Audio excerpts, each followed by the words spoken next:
इथे पावसामुळे जरा आवाज कमी येईल, पण खूप सोय येईल ऐकू. मी मोठ्याने बोलते. पण युनिट 4 आहे ना, तर आपण हा अख्खा मी PDF पाठवला होता ना मग अशी 60 पेजेसचा आहे तो. तर त्याच्यामध्ये युनिट 4च 14 पानांचा का 15 पानांचा आहे. मग एवढा. आणि त्याचे हे डायग्राम्स पण मला ना, आता हा डायग्राम होता, तर हा डायग्राम तर मला मॅमच्या इथं कुठं दिसला नाही, म्हणून मला असं वाटलं जरा आन्सर्स पण जास्त ChatGPT केलेले आहेत का काय, म्हणून मग आपण युनिट 4 मी एक PDF तयार केला युनिट 4चा, त्यातून करू. जसा आता युनिट 5, 6 पण आहे, मग तो जसा आपल्याला जिथून आपल्याला सुटेबल वाटेल की आन्सर करेक्ट आहेत आणि छोटा आहे तसा आपण तिथून करू. आता युनिट 3 होता तो आपण ह्यातनं केला आहे अख्ख्या PDFमधनं, कारण 3 ते 4 पेजेस होते म्हणून. सो आता युनिट 4 करू आपण. युनिट 4मध्ये फर्स्ट क्वेश्चन आहे की स्टेजेस आणि डिझाईन प्रोसेस काय आहे आणि डिझाईन क्वालिटी कशी इव्हॅल्युएट होते. ओके. सो डिझाईन फेज किंवा प्रोसेस आहे सॉफ्टवेअर डेव्हलपमेंटची, जिथं आपल्याला कस्टमरच्या रिक्वायरमेंट डॉक्युमेंटमधनं कळतात आणि त्या डॉक्युमेंटमधलं इन्फॉर्मेशन आपण प्रोग्रामिंग लँग्वेजमध्ये स्टोअर करतो. ओके. सो असं एवढं काही इंग्लिश लिहायची गरज नाही आहे, आपण डायरेक्टली असं लिहू शकतो. The design phase of the software development deals with the transform of the customer requirement documents which are be implemented or converted transformed in and programming language म्हणजे कस्टमरने आणलेली रिक्वायरमेंट्सची जी डॉक्युमेंट आहे त्याला आपण कन्वर्ट करतो एका प्रोग्रामिंग लँग्वेजमध्ये. आता ह्याचे डिझाईनचे टाईप्स कुठले, तर इंटरफेस, आर्किटेक्चर आणि detail design. Interface design, architecture आणि डिटेल डिझाईन. तर आता आपल्याला हा डायग्राम आहे ह्याच्यासाठी. ह्या डायग्राममध्ये कसा प्रोजेक्ट आल्यानंतर डॉक्युमेंट्समधनं कोडपर्यंत जातो तर त्याची सगळी प्रोसेस आहे. पहिल्यांदा काय होणार, तर डॉक्युमेंट आलेला ॲनालाइज होणार. ओके. ॲनालाइज होऊन एक सिस्टम जनरेट होणार. सिस्टम जनरेट झाला की ती सिस्टम इव्हॅल्युएट होणार की बाबा सिस्टम डॉक्युमेंट्समध्ये काय फॉल्ट आहे का नाही हे चेक करणार. नंतर सेकंड जनरेट होणार एक आर्किटेक्चर, म्हणजे असाच एक फ्लो चार्ट जो काढला आहे आत्ता इथं आपण, तो असं जनरेट होणार. जनरेट झाल्यानंतर तो पण आर्किटेक्चर इव्हॅल्युएट होणार. म्हणजे इव्हॅल्युएशन होणं म्हणजे काय की चेक करणं की बाबा आपण केलेलं काम बरोबर आहे का नाही. मग इव्हॅल्युएट झाल्यानंतर एक डिटेल डिझाईन त्या गोष्टीची जनरेट होणार. ती जनरेट झाल्यावर ती डिझाईन पण आपण इव्हॅल्युएट करून घेणार आपल्या सिनियर अथॉरिटीजकडनं. मग इव्हॅल्युएशन झालं की आपण ती डिझाईन रिव्ह्यूला देणार. रिव्ह्यूला इन द सेन्स की अजून 4-5 जणांना विचारणार, ह्याच्याबद्दल रिव्ह्यूज कलेक्ट करणार कशी आहे डिझाईन. आता ही जी डायग्राम आहे ह्याला इथे एक्सप्लेन केलेलं आहे विथ द हेल्प ऑफ ह्या तिन्हीच्या डेफिनेशन्स. पण हे तिन्ही आपण आता सेपरेट एक्सप्लेन करू, हे लिहायची गरज नाही आहे. तर आता हे बघू आपण. पहिला आहे इंटरफेस डिझाईन, त्यालाच म्हणतात black box view. Focus on interaction between system and external agent. म्हणजे काय, तर इंटरॅक्शन म्हणजे कम्युनिकेशन किंवा इंटरॅक्शन जे आहे सिस्टममधलं, आपली कम्प्युटर सिस्टम आणि एक्सटर्नल एजंट म्हणजे कम्प्युटरच्या आतले आणि बाहेरचे जे एजंट्स आहेत त्यांच्यासोबतचं, जसं की युजर, डिव्हायसेस आणि अदर सिस्टम. नंतर इग्नोर करतं इंटरनल सिस्टमच्या लॉजिकला. इंटरनल सिस्टम लॉजिक म्हणजे काय की अल्गोरिथम्स, प्रोग्राम, लूप. आपण प्रोग्राममध्ये लूप वापरतो, फॉर लूप, वाईल लूप. तसंच त्या गोष्टी सगळ्या आपण ह्याच्यामध्ये इग्नोर करतो. So ignore internal system architecture. Specify करतं इनपुट आउटपुट इव्हेंट्सला, मेसेजेसला. डेटा कसा कुठल्या फॉर्मॅटमध्ये, त्याला फॉर्मॅट डेटा म्हणजे काय, रोज कॉलममध्ये आहे किंवा डायरेक्ट डेटा आहे. ऑर्डरिंग आणि टायमिंग कम्युनिकेशन. ऑर्डरिंग आणि टायमिंग म्हणजे की त्यांची ऑर्डर कुठपासून आहे, टायमिंग काय आहे त्यांच्या ऑर्डरिंगचं, किती महिन्यात पाहिजे. आर्किटेक्चर डिझाईन सेकंड टाईप आहे. हाय लेवलची स्ट्रक्चर आहे. मेजर कंपोनंट्स जे आहेत ते सिस्टमसोबत इंटरॅक्ट करतात. मग सिस्टमसोबत इंटरॅक्ट करणारे असे कुठले कंपोनंट्स असू शकतात, त्याचा इंटरफेस नंतर ती परफॉर्म कशी होती आहे. सो परफॉर्मन्स आणि रिसोर्स कसं यूज होतं आहे. मग कम्युनिकेशन कसं आहे कंपोनंट्समधलं, स्ट्रॉंग आहे का नाही. इंटरनल कंपोनंट्स ह्याच्यामध्ये काय अजून डिझाईन केलेले जात नाहीत, म्हणजे कम्प्युटरच्या आतले, हे सगळं बाहेरचा विषय आहे. डिटेल डिझाईन म्हणजे काय, तर लो लेवल डिझाईन आहे. लो लेवल डिझाईन का म्हणतात ह्याला, कारण की हे सगळं इंटरनल लॉजिक्स जे आहेत कम्प्युटरच्या आतले डेटा इन्सर्ट केल्यानंतरचे त्याच्यावरती महत्त्व देतं म्हणून. मग ते कुठले असू शकतात, तर प्रोग्रामिंग युनिट डिकम्पोजिशन. मग प्रोग्रामिंग म्हणजे काय, तर आपण एखादा कोड टाईप करतो डेटासाठी, तो डिझाईन होतो. अल्गोरिदम आणि डेटा स्ट्रक्चर डिझाईन होतात. युजर इंटरॅक्शन डिझाईन होतं. डेटा कंट्रोल कसा होणार, फ्लो कसा होणार, त्याची स्कोप काय आहे पुढं युजेबिलिटीसाठी, यूज कसा होणार, हे सगळं आपण ह्याच्यामध्ये डिटेल डिझाईनमध्ये बघतो. आता describe types of architecture styles आणि pattern how do influence the software design. हा सेकंड क्वेश्चन आहे की आपले आर्किटेक्चरचे स्टाईल्स किंवा पॅटर्न्स कुठले कुठले आहेत आणि आपण इन्फ्लुएन्स कसं होऊ शकतो, म्हणजे आर्किटेक्चर कसं आहे आपलं, आपण कसं आर्किटेक्चर क्रिएट करतो, काय काय मुद्दे मेन धरतो, काय काय नाही धरत, असा हा क्वेश्चन आहे. क्वेश्चन नीट वाचून ज्या त्या क्वेश्चनला तेच आन्सर लिहा. आता एवढ्या थेरी बघून कुठल्या पण क्वेश्चनला कुठले पण आन्सर जातील. ओके, सो या क्वेश्चनसाठी आन्सर काय आहे तर फर्स्ट पॉईंट आहे ह्याच्यातला abstraction.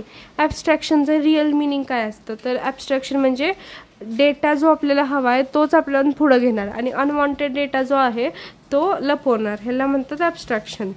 A solution stage large term of language problem environment high level abstraction. ह्याच्यासाठी एक लार्ज आयटम्सला हे करण्यासाठी युजिंग लँग्वेजेस म्हणजे प्रोग्रामिंग लँग्वेजेसला ग्राह्य धरून जो पण प्रॉब्लेम सॉल्व्ह होतो त्याला हाय लेवलचं ॲब्स्ट्रॅक्शन यूज होतं. Low level abstraction provide more detail description of solution. यातलं जे लो लेवलचं आर्किटेक्चर आहे ह्याच्यामध्ये डिटेल डिस्क्रिप्शन सोल्युशन सगळं प्रोव्हाइड होतं. Two types of abstraction. A procedural abstraction म्हणजे काय तर ते सिक्वेन्स आहे एखाद्या इन्स्ट्रक्शनमधल्या त्याच्यामध्ये स्पेसिफिक लिमिट किंवा आर्किटेक्चर कन्सिडर होतं. This is known as software architecture. Software आर्किटेक्चरचे 3 टाईप्स असतात किंवा 3 पॉईंट्स आहेत ह्यात. काय काय तर instructions or organizes program component, manners in which the component interact आणि the structure of the data. Okay, ही ऑर्गनायझेशन किंवा स्ट्रक्चर कसं असणार, मॅनर कोणत्याच इंटरॅक्शनसाठी आणि स्ट्रक्चर कसं आहे डेटाचं. मग स्ट्रक्चरल मॉडेल हे डिफरंट टाईप्स ऑफ आर्किटेक्चर डिझाईनचे मॉडेल्स आहेत जे आपल्याला क्वेश्चनमध्ये विचारले आहे. तर पहिलं आहे स्ट्रक्चरल मॉडेल, दुसरं आहे framework model, dynamic model, process model, functional model. Structure model म्हणजे काय तर ते रिप्रेझेंट करतं आर्किटेक्चरला एका ऑर्गनाइज्ड कलेक्शनच्या प्रोग्राममध्ये. फ्रेमवर्क मॉडेलमध्ये इन्क्रीज लेवल ऑफ ॲब्स्ट्रॅक्शन, ह्याच्यामध्ये high level of abstraction performed असतं आणि अटेम्प्ट होतं कलेक्शनला की कलेक्शन डिझाईनची कशी आहे, फ्रेमवर्क कसं आहे ह्याला. मग फ्रेमवर्क इन द सेन्स की आता ही फ्रेम आहे त्याला म्हणतात. ओके, मग process model. Process model is a design of business or technique process, की डिझाईन कशी आहे त्या बिझनेसची आणि टेक्निकल प्रोसेसेस कसे होणार सिस्टममध्ये हे प्रोसेस मॉडेल डिझाईन करतं. नंतर फंक्शनल मॉडेल रिप्रेझेंट करतं हेरार्चिकल सिस्टम्सला.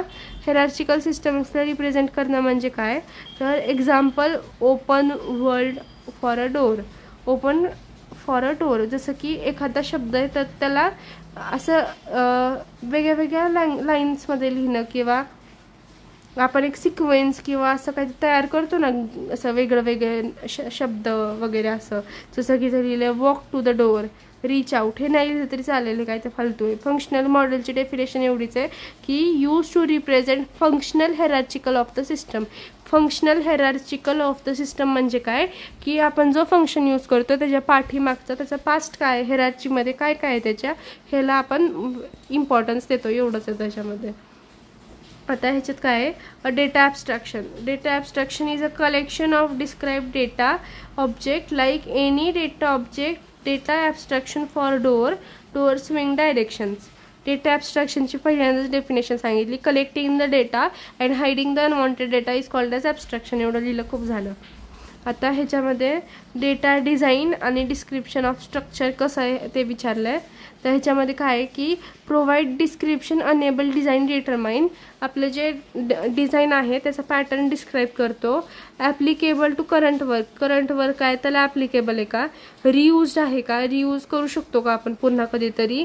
नंतर पॅटर्न कसा सर्व होतो आहे. Guide developing similar functionalities and structure and patterns. Pattern कसा बनलेला आहे, त्याची फंक्शनॅलिटीज काय काय आहेत, स्ट्रक्चर्ड आहे का नाही हे बघतं. मॉड्युलॅरिटी. मॉड्युलॅरिटी म्हणजे काय की सॉफ्टवेअर जेव्हा सेपरेट होतो ॲड्रेसिंग कंपोनंट्समध्ये किंवा त्याला म्हणतात मॉड्यूल्स, असं वेगळे वेगळे डिवाइड होतो ना फंक्शन्स त्याचे. Which integrally satisfy requirement. Modularity is a single attribute of software that permit program to be manage. मॉड्युलॅरिटीमुळे प्रोग्राम मॅनेज होतो. आता आपण इतक्या बघितलं का नाही इन्फॉर्मेशन हायडिंग. इन्फॉर्मेशन हायडिंग म्हणजे तेच की modular design information content with module module जे आपल्याला लागणार आहेत तेच आपल्याला दिसणार आणि अनवॉन्टेड मॉड्यूल इन्फॉर्मेशन जी लागणार नाही आहे अल्गोरिथम्स किंवा डेटातली ती हाईड होणार. एनकॅप्सुलेशन म्हणजे काय, तर each module should have well defined interfaces and internal working should not be visible to other module. म्हणजे एका मॉड्यूलमध्ये जे इंटरनल वर्क चालले ते दुसऱ्या मॉड्यूलला दिसलं नाही पाहिजे, ह्याला म्हणतात एनकॅप्सुलेशन. मिनिमम इंटरपेंडन्स म्हणजे काय, तर मॉड्यूल्स जेव्हा कम्युनिकेट होतात only through their interfaces rather than access each internal data directly. Data directly access करण्यापेक्षा एक इंटरफेसमध्ये डेटा दिसणं त्याला मिनिमम डिपेंडन्स म्हणतात. की इंटरडिपेंडन्स म्हणजे काय, तर एकामेकावरती कमी आधारित राहणे ह्याला म्हणतात इंटरडिपेंडन्स. आता रिड्यूस्ड एरर प्रोग्राम म्हणजे काय, propagation. Since most module internal details are hide, म्हणजे प्रत्येक मॉड्यूलच्या ज्या इंटरनल डिटेल्स आहेत त्या हाईड केलेल्या आहेत. तर चेंज कशात होणार, तर एररमध्ये डू नॉट इफेक्ट अदर्स. मग एका एररमध्ये चेंज किंवा एका मॉड्यूलमध्ये एरर आलेला दुसऱ्याला अफेक्ट होणार नाही. आता question number 3, what is role of UML architecture design? Explain significance of class diagram and sequence diagram with example. UML हा मला IMP वाटतो क्वेश्चन. ओके, तर UML आर्किटेक्चर काय आहे, त्याचा क्लास डायग्राम आणि सिक्वेन्स डायग्राम ह्याचे वेगवेगळे टॉपिक आहेत. तर मग त्याच्यातलं एक्सप्लेन करायचं आहे. फर्स्ट काय आहे, तर it defines the model that is made by the concept and the relationship. जे मॉडेल कॉन्सेप्ट ऑफ रिलेशनशिपनी बनलेलं आहे त्याला म्हणतात UML मॉडेल. फर्स्ट स्टेप काय आहे ड्रॉइंग UML मॉडेलची, तर बिल्डिंग ब्लॉक आहे, रूल्स आणि मेकॅनिझम काय आहे ते चेक करतं. फंडामेंटल एलिमेंट्स आहेत ते. Every diagram can represented using building blocks. प्रत्येक डायग्रामला बिल्डिंग ब्लॉक्स प्रमाणे आपण हे करू शकतो. Building blocks of UML has 3 types, things, relation आणि डायग्राम. थिंग्स, रिलेशन आणि डायग्राम 3 पार्ट्सनी आपण बनवतो एक UML मॉडेल प्रत्येक प्रोजेक्टसाठी. थिंग्स मध्ये स्ट्रक्चर्ड आहे का नाही, बिहेवियर कसं आहे, ग्रुप कसं आहे, आणि नंतर रिलेशनमध्ये association, dependency, generalization, realisation.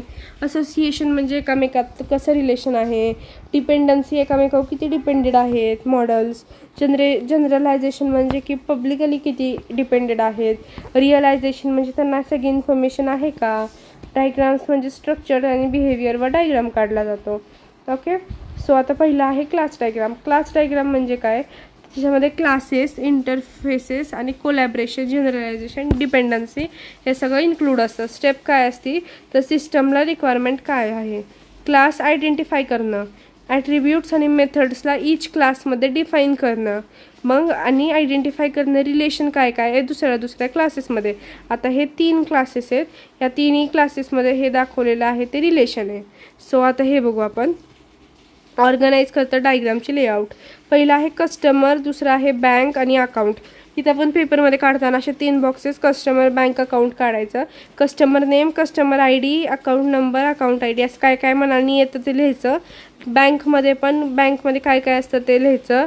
Account number, customer name, balance हे सगळं अकाउंटमध्ये लिहायचं आणि एकामेकाला लिंक करायचं. ह्याला म्हणतात क्लास डायग्राम. आणि त्यांनी आता क्लास डायग्राम नंतर विचारला आहे की सिक्वेन्स डायग्राम काय असतो. तर आता पहिला यूकेस डायग्राम पण मी तर काढला होता, तर बघू तो पण. यूकेस डायग्राममध्ये हे असे ॲक्टर्स असतात. ओके, जसं की customer, manager, loan officer, clerk. Clerk काय करतं, अकाउंट ओपन करतं. कस्टमर काय करतं, विड्रॉ कॅश करतं. क्लर्कचं अजून काय असतं, तर क्लीन करतं चेक्सला. कस्टमर लोनला अप्लाय करतं. लोन ऑफिसर लोन बघतं. मॅनेजर रिपोर्ट बघतो सगळा ओव्हरऑल काय. ह्याला म्हणतात यूकेस डायग्राम. ह्याच्यामध्ये ॲक्टर्स प्रेझेंट असतात. सो ह्याच्यामध्ये सिस्टम स्कोप आहे, आयडेंटिफाय करतो ॲक्टर्सला, यूज केसेस यूज होतात, डायग्राम ड्रॉ होतो. डायग्राम काढणं ह्या सगळ्यात इम्पॉर्टंट आहे इन्फॉर्मेशनपेक्षा. सिक्वेन्स डायग्राम विचारली होती त्यांनी. तर sequence diagram represent interaction object over time. म्हणजे ऑब्जेक्ट आणि टाईममध्ये जे इंटरॅक्शन आहे ते सिक्वेन्स डायग्राम बघतं की एका सिक्वेन्समध्ये सगळी प्रोसिजर आहे का. तर हे सगळे लिहायचं याच्यामध्ये की ह्याच्यामध्ये सपोज जर आता 2 ब्लॉक्स असतील तर त्या दोन्हीमधलं रिलेशन कसं आहे, त्याच्यामध्ये आयडेंटिफाय कसं होणार, ह्याच्यामध्ये ॲक्टर्स नसतात, ह्याच्यामध्ये सिक्वेन्स फॉलो होतो, एक मेथड असते, असं लिहायची थेरी. मग ह्याच्यामध्ये डायग्राम कशी काढली, तर customer, online banking system, send करता पासवर्ड आणि युजर ID, व्ह्यू करता अकाउंट डिटेल्स, विड्रॉ करू शकतो जे इकडं चाललं आहे ऑनलाईन बँकिंग सिस्टममध्ये जे काय चाललं आहे कस्टमरमुळं, त्यामुळे आपण सगळे ॲरो इकडं केलं. विड्रॉ करतं मनीला. मग कॅश डिपेंडन्सी, कॅश देतं कोण देतं तर बँक देते, म्हणून कोणाला देते कस्टमरला, म्हणून इकडं ॲरो केला. डिपॉझिट, कस्टमर काय करतं पैसे डिपॉझिट करतं. मग नंतर इश्यू करतं रिसिट, मग कोण रिसिट देतं आपल्याला तर बँक देते, म्हणून इकडं ॲरो केला.